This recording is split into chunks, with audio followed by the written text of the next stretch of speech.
Hey.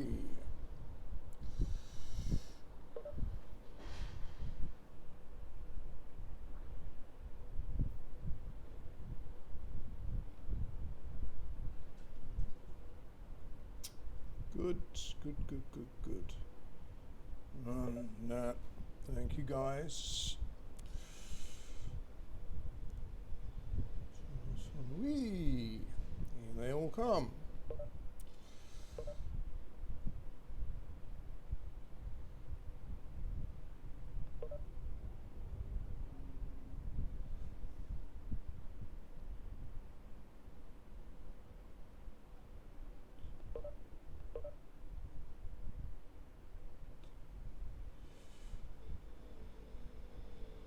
Okay, first question, can you hear me? Can somebody hear me? Yeah, great. Okay, I'm using a different machine this week, so I'm trying everything out for new. Okay, so let's rock and roll. It's just gone 12. Good afternoon, everybody. I hope that you read the outlines of the various ethics rules that were in last week's notes. They're a bit boring, I know, but there's no exam for this.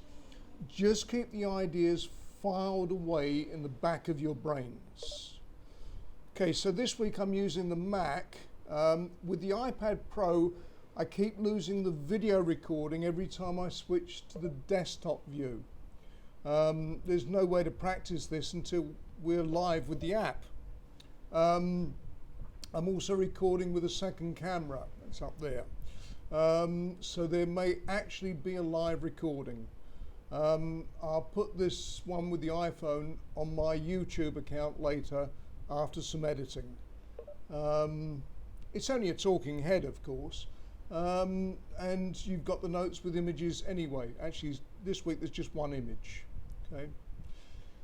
As before, news during the week changes the information that I give you, and there's a massive ethics problem this week. So, as usual, any questions or problems before I set out on this week's little journey? So far, sir. Okay, great. I need to change my volume. Where's the volume switch there?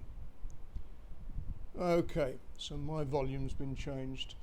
Right, I've got some real life examples involving software engineers and cheating, or other ways that companies will cheat. But first, there's been a change in the force this week. I may have mentioned before somebody called Peter Thiel, Thiel. He made a lot of money when he established PayPal. He went on to found the company Palantir, which has been in the news recently with its connection to the National Health Service coronavirus contacts app that's been under development. This also has connections to Dominic Cummings, whom I have mentioned, and others from the Leave campaign, which was significant in Britain. This made full use of Facebook data during the campaign, aided by Cambridge Analytica. I hope you looked at the videos of Alexander Nix. The whole idea of ethics and using your data is connected to that. So the developers of this Contacts app do not want to use the Apple Google solution, which protects user privacy.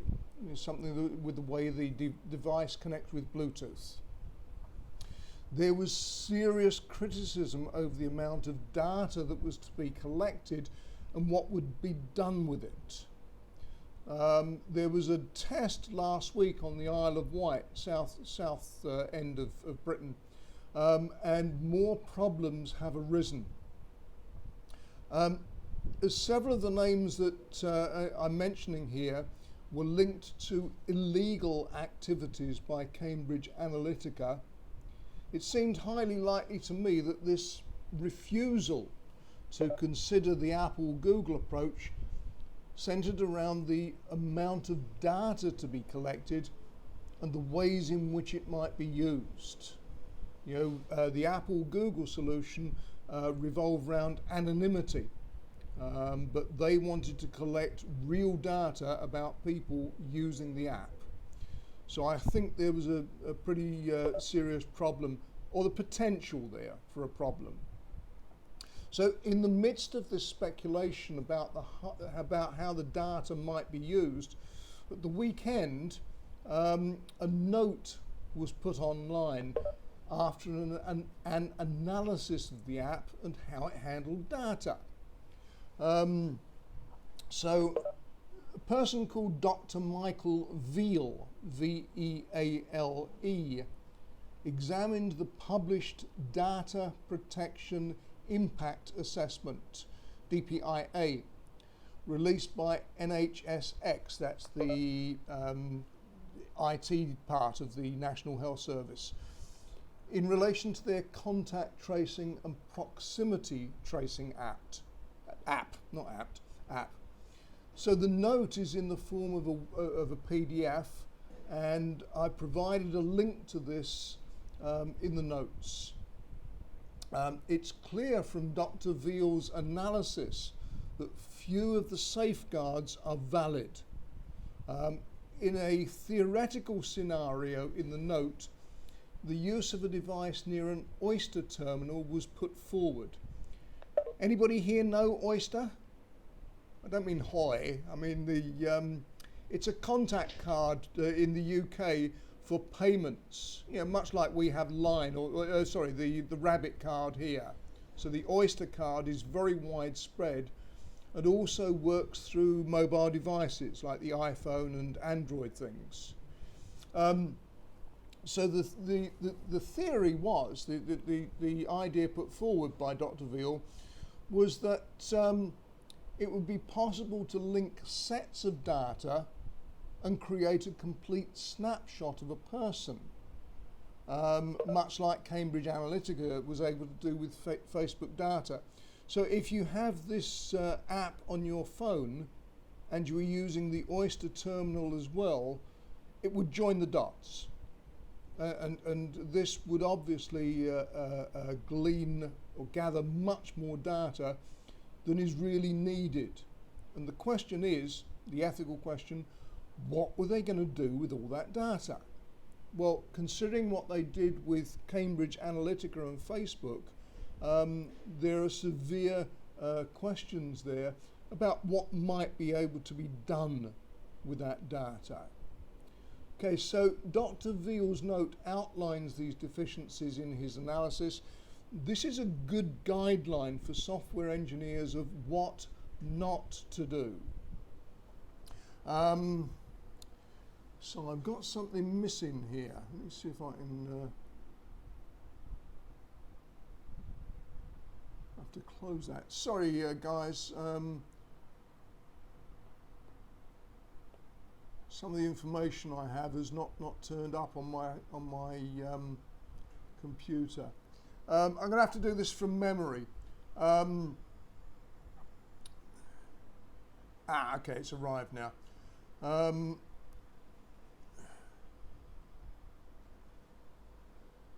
So there's two additional pieces of information as background. There was a comment from Bobby Johnson, MIT Technology Review, with an article that helps put this part of the commentary in context. And it's entitled, "Nearly 40% of Icelanders are using a COVID app and it hasn't helped much." So the idea behind the app and tracing contacts, if you've gone past somebody or near to somebody who's got COVID-19, isn't really working at the moment. They're not really sure about this. And in a 2018 article from Carol Cadwallader, worth looking up, this woman, and Simon Hooper, there's an article on the mysterious data scientists that work for the Vote Leave campaign. There are several legal and ethical questions here in the article. Okay, so let me okay, I've got to go backwards because this was on my Mac but didn't download to the iPad, which I'm reading. So in the light of today's look at ethical software engineering, in the notes there's a link to a Wired article that appeared yesterday about somebody called Marcus Hutchins. He was the British hacker who discovered a bug in the WannaCry malware, and by registering a site actually saved the world by creating a virtual black hole for DNS attacks. So he went to DEF CON as a sort of hero, you know, this hacker that discovered the fault and then found a way very quickly by registering a site to prevent these attacks. But he was arrested by the FBI for his part in the creation of some software called Kronos, Kronos, which is a very nasty piece of work, which was legally, ethically, and morally questionable. It takes data from websites and from people's logins and can actually take money from their bank accounts. So it's a really nasty piece of work. This is what Marcus Hutchins created. So this article, it's a long read, but has some very good insights into the ways some software engineers, programmers, may be overtaken by the excitement of a task. I mentioned this in relation to the Manhattan Project, where the physicist was so excited by the theory of creating somebody that it wasn't until they exploded the bomb over Hiroshima that they actually realized the serious implications of what they'd created. Okay, so bear this in mind.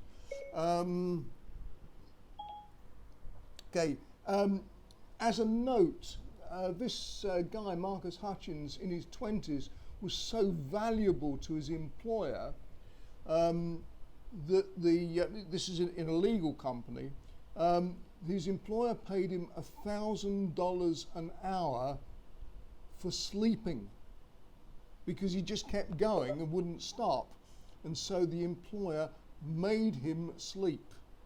So anyway, the link is in the notes, and it's a long read, but I really think it's worthwhile for you if you have the time to look at that. Okay, some of you may remember, and again, this is directly related to software engineering, programming, coding. A couple of years ago, 2018, a Boeing 747 MAX owned by Lion Air fell from the sky. Initially, this was thought to be pilot error. Many crashes are, so the authorities often examine that area first. Examples of this, where the pilot has been blamed wrongly, were a pilot by the name of Sully. It was a bird strike with the engines, and it's that made into a movie with Tom Hanks called Miracle on the Hudson, where the guy actually lands the plane on the Hudson River. It's a fantastic piece of flying. In the 1950s, there were crashes of an aeroplane called the Comet, made by de Havilland in Britain. The final cause, they pulled one of the aircraft out of the Indian Ocean, and they discovered something which was new at that time called metal fatigue. This is very common in design these days. Engineers take account of these factors. The reason for that was because the aeroplane had square windows. As the plane takes off and lands and changes temperature as it goes up into the sky, So the square windows were creating additional forces, and cracks were formed at the corners of the windows. And again, they looked at pilot error originally. And in the South Atlantic many years ago, an Air France plane disappeared, sunk into the Pacific. Again, they dragged this one up from the depths, and it was something called the pitot tubes, P-I-T-O-T. These gauge airspeed. These had iced up, so the pilots didn't know how fast they were going. So with that 747 Lion airplane, a couple of months later, an Ethiopian Air 747 MAX crashed. I looked at the news reports and I joined the dots immediately. Two planes, new design, new features, falling out the sky in exactly the same way, suggested to me that this was not pilot error. And it took a few days for the authorities to look at this. Then all of the planes were grounded worldwide. They still are. The United States was unwilling at first. President Trump didn't want to ground the 747 MAX, but eventually they succumbed as well. And yesterday, Boeing released a piece of information. They expect severe problems, financial problems, because they're still not producing these planes. So the reason these planes fell out of the sky was because the software was faulty, and it sent false information to the controls, not allowing pilots to make normal responses when autopilot was used. You know, if the nose goes down, you pull back on the stick to get the plane level. But that sent the wrong signal back to the autopilot and pushed the nose down further. So the pilots were absolutely stuck. Some airlines were given the information, others were not. Now, to me, that's a big problem with Boeing. They should have sent that information out to every airline that used the 747 MAX. Some pilots actually worked it out for themselves, but unlike the FAA's normal processes, the information was not effectively disseminated. Now here's where it comes to you guys, because the problem began at source. Boeing and its engineers were trusted by the FAA to have carried out the proper checks on code while the software was being developed. This was not done. So the engineers were coding, the code wasn't working properly, but the management were pushing them to say or sign off on the documents to the FAA to say that this was okay. There's a Verge article, I have a link to this, written by somebody called Andrew Hawkins. And he makes this clear that a faulty sensor erroneously reported that the airplane was stalling. The false report triggered an automated system known as the Maneuvering Characteristics Augmentation System, or MCAS. The system tried to point the aircraft's nose down so it could gain enough speed to fly safely. In the notes this week I have 3 links which are that article that quote came from, and 2 other links by somebody called Darrell Campbell. Part of the sensor problem was due to the placement of the LEAP engines, L-E-A-P. I think they were made by General Electric, which was slightly larger than the Rolls-Royce engines used in other planes. There are also a number of unrelated problems with this engine. A full report was done by Dominic Gates in the Seattle Times, the opening fairly clear that the company ignored warnings. And one conclusion is the agency's delegation of airplane certification has gone too far, and that it's inappropriate for Boeing employees to have so much authority over safety analyses of Boeing jets. So the FAA pushed its inspectors to authorize the software, while Boeing managers pushed its engineers to cut corners. A systematic breakdown with disaster inevitable. Now, if you guys looked at those notes last week with the links to the ethics rules, this is clearly breakdowns in the applications of ethics rules 1, 2 and 3. Number 1, accept responsibility in making engineering decisions consistent with the safety, health and welfare of the public. I mean, if they crash, that's not safety. And to disclose promptly factors that might endanger the public or the environment. So if they're signing off on code which is inadequate, that might endanger the public. Number 2, avoid real or perceived conflicts of interest, whenever possible, and disclose them to affected parties when they do exist. Somebody should have said something.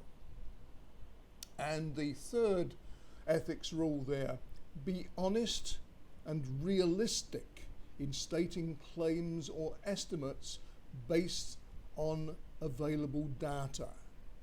And that clearly does not meet that rule, okay? So here's a real life situation. Software engineers have been involved, the coding has been a problem, people have been killed, Boeing may collapse, and all the planes are currently grounded. That's not going away. Any questions before I switch tack?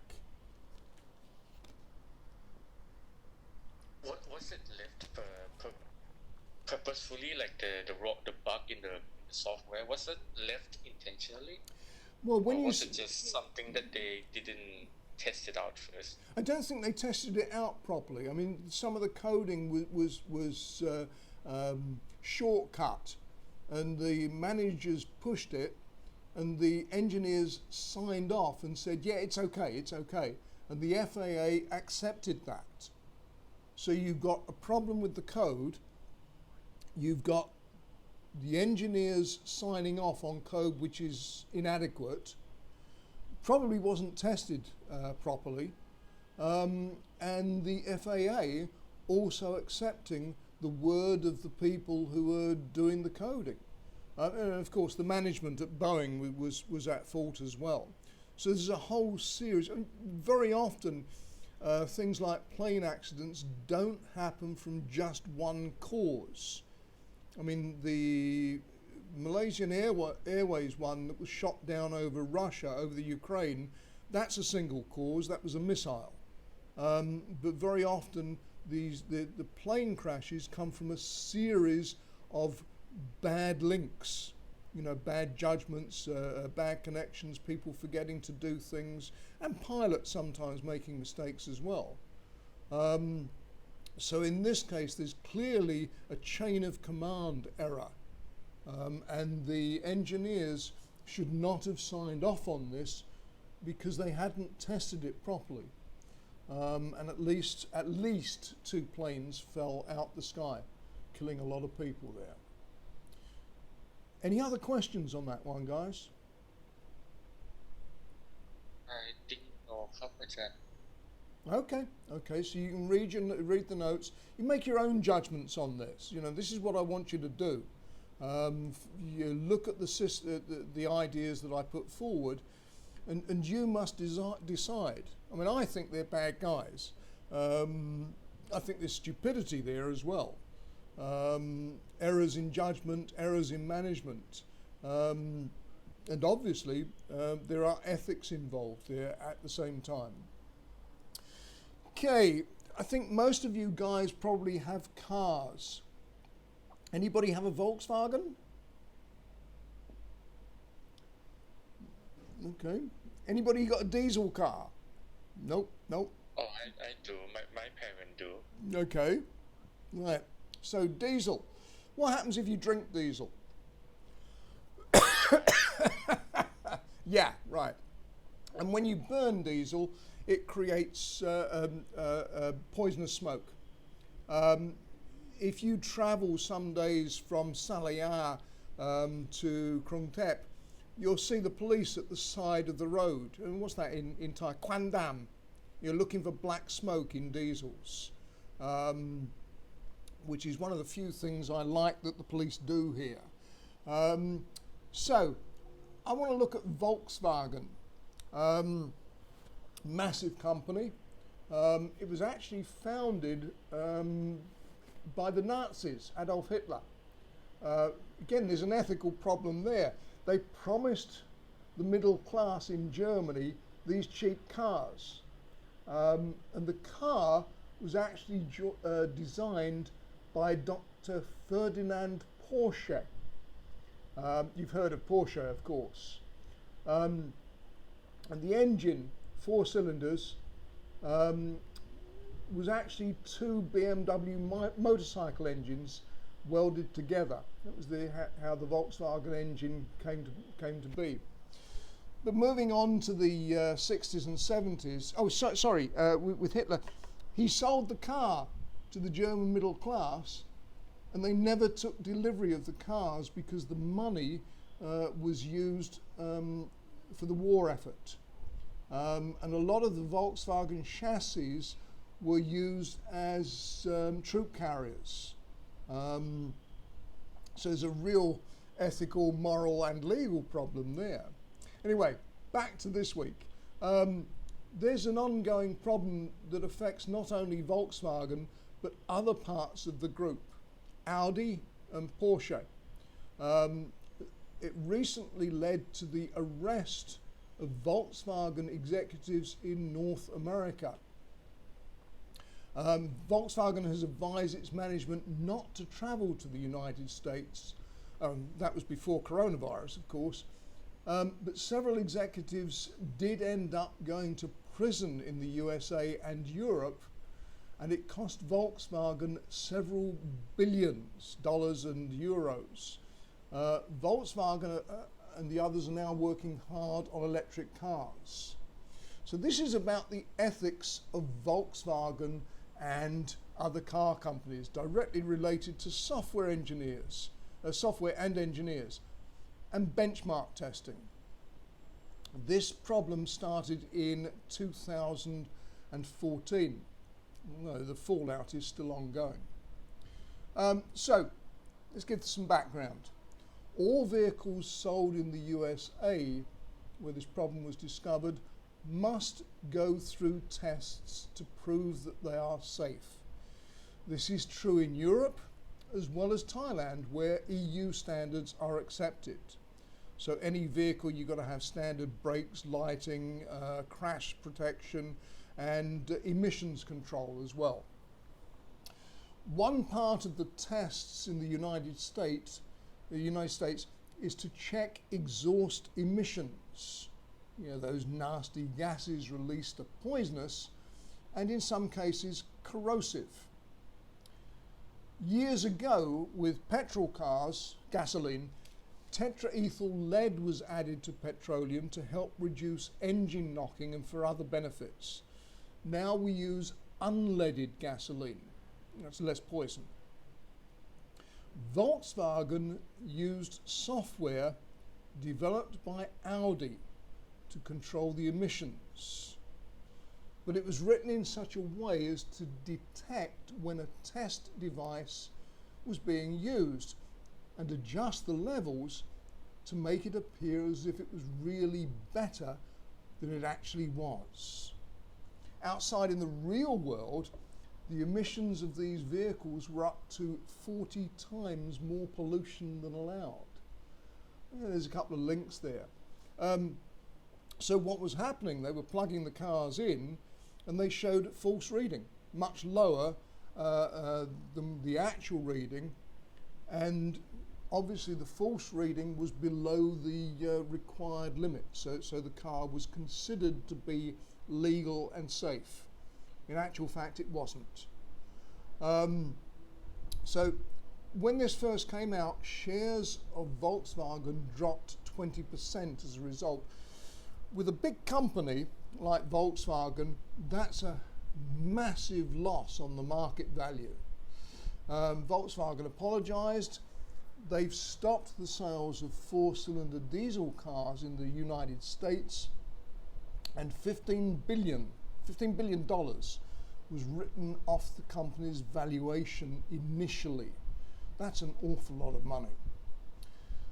On December the 7th, 2017, a former senior manager at Volkswagen, Oliver Schmidt, was sentenced to 7 years in prison in the United States. It was the maximum over this scandal that at the time had cost the company $30 billion, and they're still losing money now. This is why companies like Volkswagen and others are moving much more to electric vehicles these days. A former Volkswagen chief executive named Martin Winterkorn was charged by United States prosecutors in Detroit over the diesel emissions scandal. There's a link there as well. There is an estimate that there may be 11 million cars involved, and Volkswagen set aside over $7 billion to deal with the expected massive fines. And it's still getting bigger. Some are expecting other manufacturers to be brought into the investigation. So here's your problem, guys. The software was written deliberately to bypass benchmarks. So the software engineers who did this were acting unethically as well as illegally, while morally they are responsible for excess pollution, poisoning, perhaps causing illness or death. Again, like Boeing, the management signed off on this, so they also knew. But because they're management and have greater responsibility, they are treated much more harshly. So later on, Mitsubishi were also found to be doing the same as Volkswagen. And the problem with Mitsubishi was that they admitted they'd been doing it for 25 years.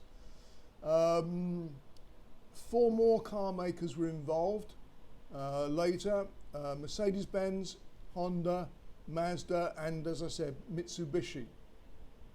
The car makers designed vehicles that perform better in the lab than on the road. Right, that's Volkswagen and diesel emissions and the software problem there. Any questions on that, please, guys? Why would they do that in the first place? Money. Was it to get money? No, of course it is. It's always about money, right? Because if they have to lower the emissions, that costs them more in development costs and additional features for the engine. And so by shortcutting it, just changing the software, it looks like it's behaving okay, but it's not.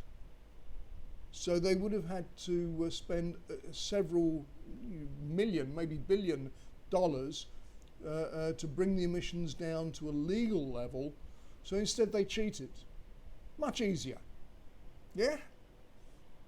I mean, it's, well, you know, I mean, that's the point, right? You know, like people do this. Okay, so let me send you guys a link. How do I send a link on this? How do I send you a chat thing? Share content. No, that's not what I want. I want to send you a message. Close participant chat. Would that be it? It's the button with the bubble. Okay. So what do I do? You just below the chat box there should be something you could type. You could paste the link there. That's what I want to do. There it is. There it is. Okay, it's on the right-hand side with this one. Okay, so this is a link. We'll show you the image that I've got. It'll be in the notes, but it'd be useful if you had this now. I'm going to talk now about false reporting in the smartphone industry. And you'll see there a load of benchmark tests. This comes from a website called Anandtech. Very interesting technical website if you're interested in this sort of thing. It's one of the sites that I would strongly recommend for you to look at. Okay, on the Exynos 5410, Samsung was detecting the presence of certain benchmarks and raising thermal limits and thus the maximum GPU frequency in order to gain an edge on those benchmarks. On both the Snapdragon 600 and Exynos 5410 SG-S4 platforms, I've no idea what this means, I'm just reading this. Samsung was detecting the presence of certain benchmarks, that's benchmarking software, and automatically driving CPU voltage frequency to the highest state right away. Also on Snapdragon platforms, all cores are plugged in immediately on benchmark detect. If you have that image up, you'll see that there are 7 benchmark tests, and there are several phones which Anandtech tested. So I actually love this article because the heading of the table says, I can't believe I have to make this table. I'll see if I can find it, but they later interviewed the head technical officer of one of the Chinese phone makers who were also doing this. I mean, this was a couple of years later. And he was fairly clear that yes, they did do this, but why wouldn't we? Because everybody else is doing it. I'll see if I can add that into the notes, if I can find that. As a note of balance, I doubt if Apple is doing this. If they are, they've hidden it very well so that nobody has discovered it. And people do look at Apple closely for any weakness. There were problems with reducing battery life of older phones through an iOS update, and Apple is being sued over that. So when they do make mistakes and get caught, Apple has to pay the price as well. Okay, so again, an example where software has been written to cheat on benchmark testing, and it really doesn't matter too much on this. Okay, so what have we got? We've still got 10 minutes, great. Any questions on the benchmark cheating there? Actually, John, what would you do if you're a software engineer, right? But the higher executive was like forced you to do it. What would we do in that case? Yeah, well, this is the $64 million question, isn't it?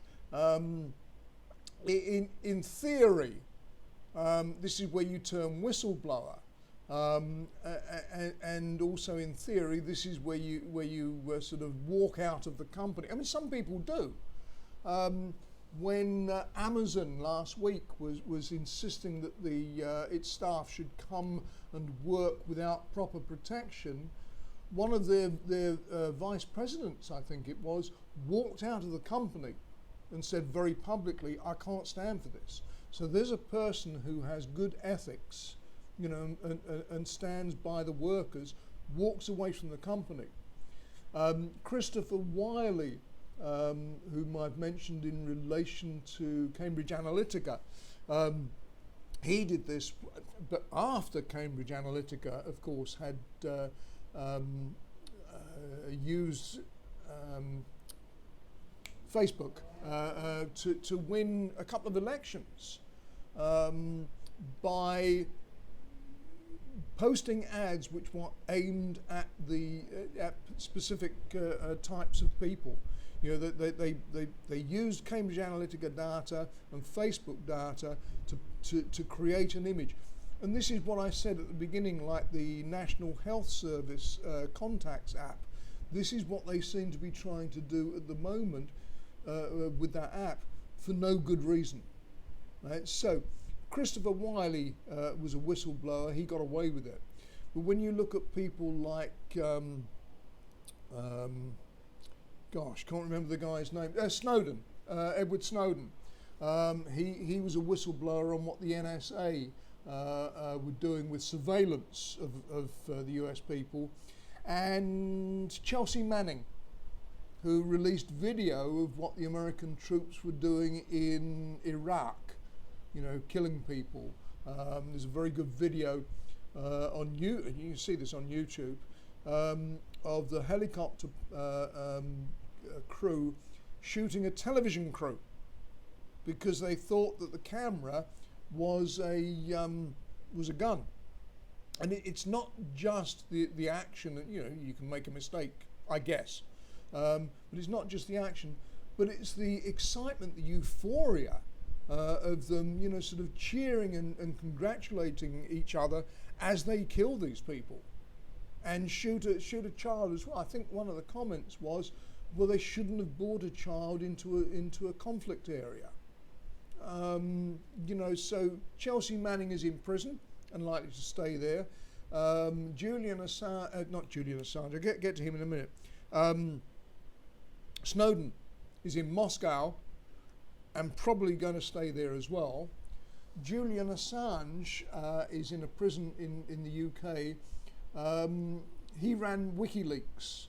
I mean, he's not a very nice person, but as a person, but he was a pretty good journalist in terms of collecting and disseminating information. But he's in prison, likely to go to America if they extradite him, and he will never see the light of day again. He will die in prison. Okay, so how long have we got? We're just at 7 minutes now. Okay, I've got some interesting ones here. The first one I've entitled The Peanut Man. This is a former CEO in the USA. He was sent to prison for 28 years because he knowingly distributed peanut products that were tainted with salmonella. You guys know what salmonella is? Food poisoning stuff. Like Volkswagen, he faked the results of lab tests and sent out some products untested, lying that they had been tested. 9 people died and several more were made seriously ill. After several appeals, the court said last year that he and other executives will serve the sentences. So the courts see the seriousness both of the offence, you know, poisoning people, and the ethical problem with cheating on the results.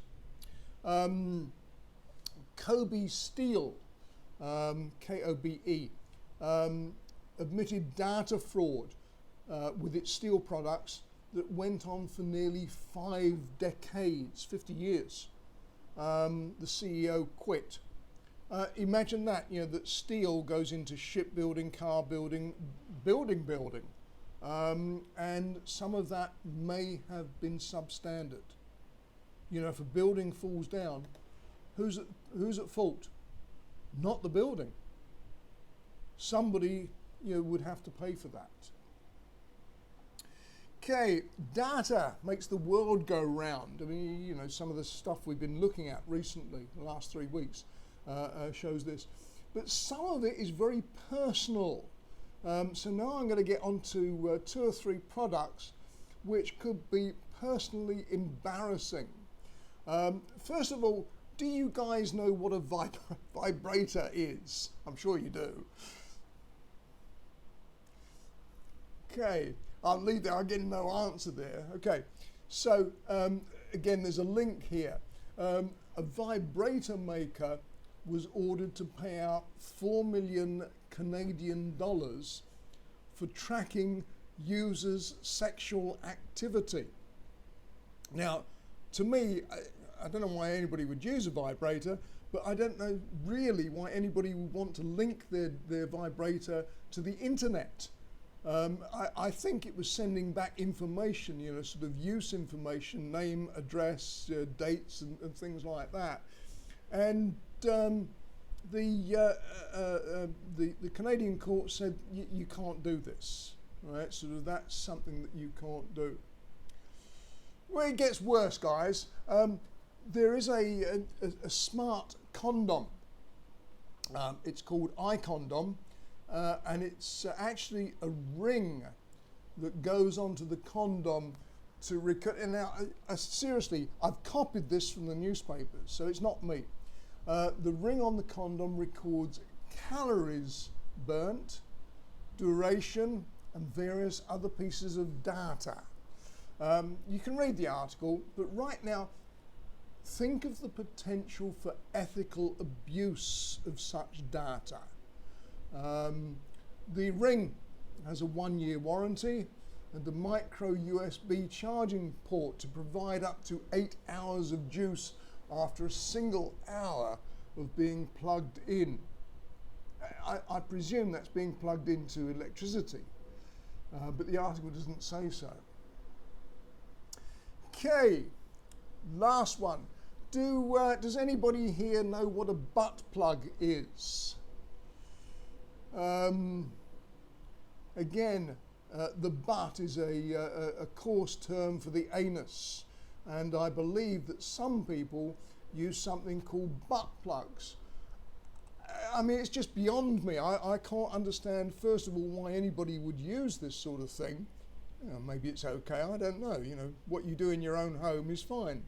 But secondly, why anybody would use one that would be connected to the internet? Again, this is like iCondom and the what's the other one? That vibrator, where the data is sent back to the manufacturers for analysis. So at DEF CON, this was a couple of years ago, a security researcher presented their findings on vulnerabilities in the product called the LoveSense Hush, which was an Internet of Things butt plug. This amazes me, that it had been shown to have critical privacy vulnerabilities. Okay, so the Internet of Things then, and the Internet of really odd things, can have a lot of vulnerabilities. I don't understand particularly why people use this sort of thing, but they do. And the fact that these things are on sale means that people buy them and probably almost certainly connect to the internet. And again, who is doing what with your data? So that's the big problem. Okay. Are there any questions? And don't ask me anything specific about butt plugs, condoms, or vibrators. You know, I will plead ignorance completely. Okay, any questions, guys? I think no, Kapachan. Yeah, well, you can read that in the notes, and there are the links there. I'm going to add a couple more links. I just reminded myself of a couple of things. But those last 3 and the peanut guy, there are all links so that you can read up. And, you know, I'm not making this up as I go along. This stuff has really happened. And so you need to think. Your data, you know, who uses it for what? I'm not suggesting any of you are going to use these special devices, but you all use phones. You all use iPads, you all use the internet, and your data is available. You know, and sort of it's something, there are ethical problems with the way data is being used now, and it's got a lot worse in the last 5 years. Okay, so next week I'm going to, I think, look at something called metadata, which particularly interests me, and again has a lot of value in terms of the way data is used. Are there any questions? Oh, one more thing. In 2 days' time, I'm moving from this condo to a place up in Salihar. I know that the internet signal is slower, so bear with me next week. I just don't know what's going to happen. Okay, so that's a problem for next week. Right. Any questions? Okay, I'm going to have lunch. See you, Thank you very much, guys. See you later. Okay, bye-bye. Bye-bye.